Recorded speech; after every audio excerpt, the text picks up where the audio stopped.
आपकी अदालतमध्ये cricket star Mohammad Kaif यांच्यावर आरोप आहे की हे खोडकर आहेत. मोहम्मद कैफ, तुमच्याबद्दल ऐकलंय की लहानपणापासूनच तुम्ही जितके भोळे साधे सरळ दिसता तितकेच बॉम्बच्या गोळ्यासारखे आहात, इतकेच खोडकर आहात. इतकं तर कदाचित तुम्हाला जी इन्फॉर्मेशन मिळाली आहे, मला वाटतं इतकी नाहीये, परंतु जे आजकालचे एव्हरेज मुलं असतात त्यांच्यापेक्षा कमी खोडकर आहेत. तुम्ही क्रिकेट कमी आणि पतंग उडवण्यात जास्त वेळ घालवायचा. एक आवड होती लहानपणी, जितकं मी ज्या एरियामध्ये तिथलं असं कल्चर आणि वातावरण होतं, की माझे फ्रेंड्स होते त्यांचं उठणं-बसणं बरोबर होतं, की तुम्ही जेव्हा कधी तुम्हाला फ्री टाईम मिळायचा तुम्ही तुम्ही त्यामध्ये वेळ घालवता. परंतु जास्त करून मी इलाहाबादमध्ये आपल्या जे असतं ना चाइल्डहूड जास्त मी घालवलं नाहीये मी. साधारण 12 वर्षाचा असताना कानपूरला तिथे साधारण मी 8 वर्ष होतो. कोचिंग सेंटरमध्ये तिथे मी क्रिकेट कोचिंग घेतलं मी तिथे. जेव्हा कधी फ्री टाईम मिळाला, माझी एक आवड होती. इनफॅक्ट अजूनही उडवतो मी जेव्हा कधी टाईम मिळतो. तर माणूस एन्जॉय करतो सर, तर माझी आवड तर करतो अजूनसुद्धा. तुम्ही म्हणताय की तुम्ही क्रिकेटच्या हॉस्टेलमध्ये गेलात, कानपूरला गेलात. मी ऐकलंय तिथे तुम्ही खूप खोड्या करायचात. एक दिवस तुम्ही भूत बनून कुकला घाबरवलत. नाही एक खूप मुलं होते तिथे 25-30 मुलं होती जी सोबत त्यांच्या सिस्टम असतं की तुम्ही मॉर्निंगमध्ये एकत्र उठायचं, ट्रेनिंग करायचं. मग तुम्ही इकडे स्कूलमध्ये टायमिंग असतं, तुम्ही बाहेर जाता स्कूलिंग करण्यासाठी, मग लंच असतो. एक शेड्यूल बनतो त्यामध्ये तुम्हाला फॉलो तुम्ही करावं हे लागतं. सांगा मला, भूत कसे बनला होतात? भूत बनलो होतो. एक माझा भाऊ गेला होता इंग्लंडला, तिथून एक मास्क घेऊन आला होता. अ, तर तो आम्ही एकदा ट्राय केलं होतं लोकांच्यावर. तर ती खूप नंतरची गोष्ट. सुरुवातीला मी जे आमची मुलं होती बरोबर त्यांच्यावर ट्राय केलं मग आणि जिथे आम्ही लोक राहायचो तिथे जवळच खूप लाईट जायची रात्री.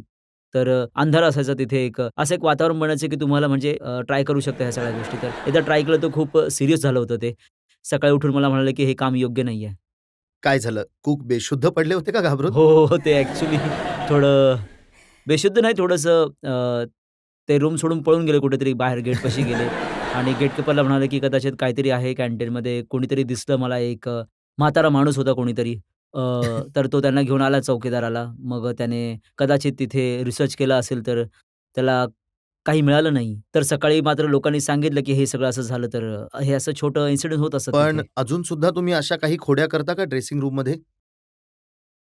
आता आता इतकं नाही. आधी कदाचित असं माझं असं म्हणू शकतो, की माइंड जास्त डायव्हर्ट असायचा, की हे सगळ्या मी गोष्टींमध्ये जास्त. ऐकलंय की परंतु आता तुम्ही आणि हरभजन सिंग दोघे मिळून खूप खोड्या काढता ड्रेसिंग रूममध्ये. संधी मिळते तेव्हा करतो असं काही नाही. परंतु परंतु जास्त तर आमच्याबरोबर लोक खेळले आहेत. जसं हरभजन सिंग आहे, युवराज आहे, सहवाग आहे, सगळेजण. आम्ही सगळेजण खूप वर्षापासून एकत्र खेळतोय. तर एक चांगलं युनिट बनलं आहे. एक चांगलं अंडरस्टँडिंग झालं आपापसात. तर करतो जेव्हा संधी मिळते तेव्हा. कैफ, तुम्हाला जेव्हा पहिल्यांदा बॅट दिली होती तुमच्या वडिलांनी, तेव्हा ते म्हणाले होते की याची जी व्हॅल्यू आहे ती लक्षात ठेव.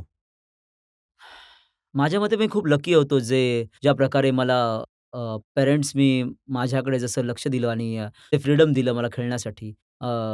माझ्या मते आजकालचे पॅरेंट्स इतकं कदाचित अलाऊ नाही करणार आपल्या मुलांना. तर माझे वडीलसुद्धा खेळले होते क्रिकेट खूप रणजी ट्रॉफी खेळल्या आहेत साधारण. यूपीसाठी आणि रेल्वेसाठी खूप वर्ष खेळले. तर त्यांचंसुद्धा एक आमच्या फॅमिलीमध्ये होतं की माझे मोठे भाऊ 2 होते जे त्यांच्याबरोबर बाहेर जायचो क्रिकेट खेळण्यासाठी आणि ट्रेनिंग घ्यायला त्यांच्याकडनं. तर एक आवड ते होती कुठेतरी असं लहानपणापासूनच. म्हणाले की जेव्हा हा कैफ लहान होता तेव्हा क्रिकेटचं नुसतं नाव ऐकून सुद्धा याचे डोळे चमकायचे. सुरुवातीला नाही, सुरुवातीला मी कधी इंटरेस्ट नाही घेतला क्रिकेटमध्ये. परंतु असं वातावरण होतं घरातलं की इच्छा नसताना सुद्धा तुम्ही स्लोली इन्व्हॉल्व होता त्यामध्ये, की माझे भाऊ खेळायचे. तर मला फिल्डिंगला केली, चला बॉल पिकअप करा किंवा थोडी कर ग्राउंडवरती. बॅटिंग कधी नव्हती मिळत. केवळ ते खेळायचे, मी बॉल फील्ड करून त्यांना परत-परत करायचो आणि मग कधी थ्रो केला त्यांच्याकडे.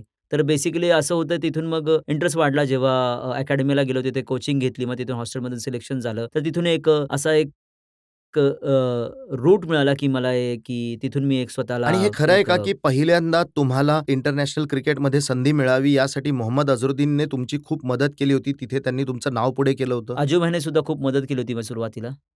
तर परंतु मेन हे असतं की तुम्ही तुमचं स्वतःचं टॅलेंट कसं करत असता. तुम्ही स्वतःला संधी मिळत असेल, तर तुम्ही ते कसे त्याला ग्रॅब करता किंवा परफॉर्म करता. माझ्या मते तुम्हाला सपोर्ट गरजेचा असतो. परंतु ओव्हरऑल पाहिलं तर मला मला काही रिग्रेट नाहीये. परंतु सपोर्टबद्दल जर बोलायचं तर यूपीमधून एखादा प्लेयर येत असेल, तर इंडियासाठी खेळत असेल आणि मी भरपूर सुनील गावस्कर मग कित्येकदा हा प्रश्न उचलत राहिले की कसं सिलेक्शन झालं केएफचं?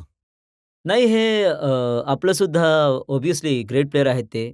आपल्या काळातील ते आणि जे यावर माझी काही कमेंट नाहीये. जे काही त्यांना वाटत असेल त्यांचे व्ह्यूज दिलेत. कारण कधी-कधी चांगलं असतं, की तुम्ही जर तुमच्याबद्दल कोणी चुकीच्या गोष्टी लिहीत असेल, बोलत असेल, तर तुम्हाला मोटिव्हेशन मिळतं. माझं असं आहे, की माझ्यावर असं काही जे की कायम स्वतःला तुम्हाला त्या असं स्टेजवर म्हणायचं आहे की काढून जितकं वाईट ते लिहितील तितकंच चांगलं तुम्ही खेळाल. मी कोणाला बोलत नाही, परंतु माझं स्वतःचं म्हणणं आहे, की मी कोणाचं नाव नाही घेत आहे. मी म्हणत आहे, की जास्त करून असं होतं, की माझ्या लाईफमध्ये ज्या प्रकारे क्रिकेट खेळलोय, अपडाऊन कायम राहिलं माझ्या लाईफमध्ये, की कोणी म्हणतो, की केवळ ॲज अ फिल्डर खेळत आहे, काही परफॉर्म करत नाहीये.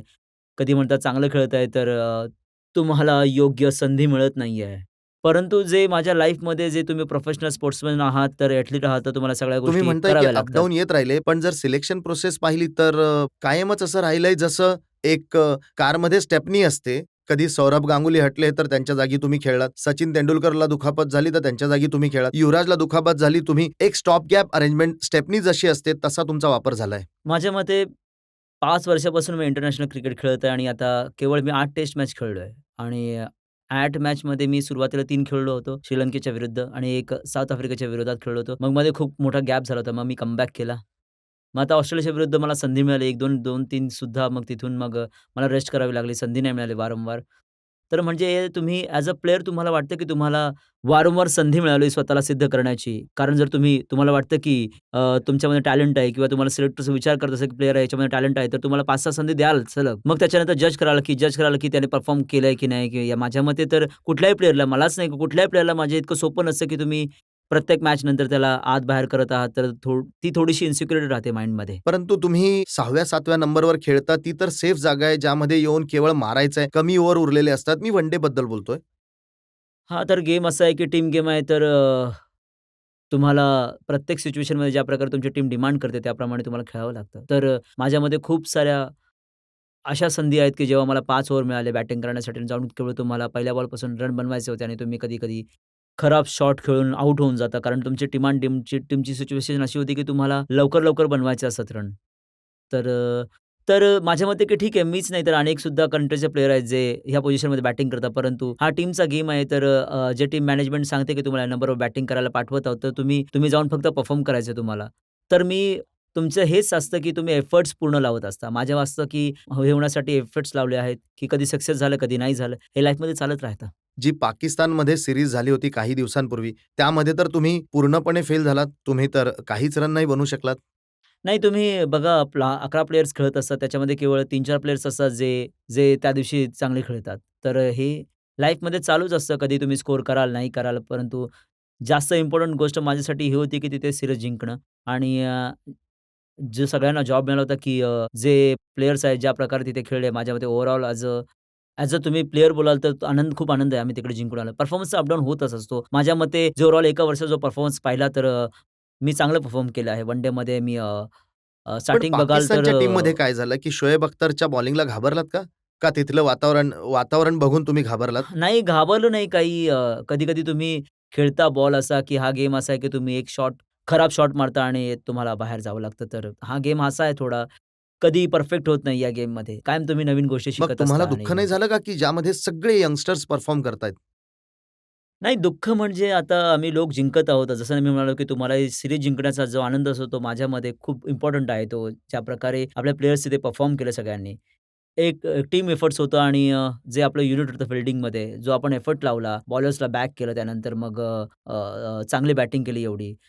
तर ॲज अ प्लेयर मला खूप आनंद आहे, की आम्ही तिथे जिंकून आलो. परफॉर्मन्सचं अपडाऊन होत असतं. मला तर त्यामध्ये काही प्रॉब्लेम नाही. परंतु ज्या प्रकारे आपण लोकं खेळलो तिकडे, चॅम्पियन होऊन आलो. टेस्ट मॅचनंतर कमबॅक करणं माझ्यामध्ये खूप असं म्हटलं जातं कॅप्टनला, कोचला आणि कॅफ ही प्लेयर्सला. गोष्ट खरी आहे का, की जेव्हा तुम्ही खेळता, मैदानात उतरता, तेव्हा तुमची आई जी आहे सतत प्रार्थना करत असते, की याला जरा ऑब्व्हियसली प्रार्थना करत असतील. मला नाही माहीत मी तर काय तिथे खेळत असतो. परंतु अ, अ, आता थोडा रिलॅक्स झालोय घरामध्ये, की लोक येऊन बघतात मॅच आणि असं कधी नव्हतं होत. आधी खूप मी खूप ऐकलंय, की खूप तुमचे टेन्समध्ये. फादर यामुळे मॅच बघत नव्हते, की ते तुम्हाला आउट होताना बघू शकत नव्हते. आधी खूप टेन्स होते. आधी खूप जर आउट झालो तर संध्याकाळी मला फोन करायचे, मी की कुठेतरी आणि वाचले, की एकदा इंडिया हारत होती आणि तुम्ही बॅटिंग करायला आलात, तर ते देवदास फिल्म बघायला निघून गेले.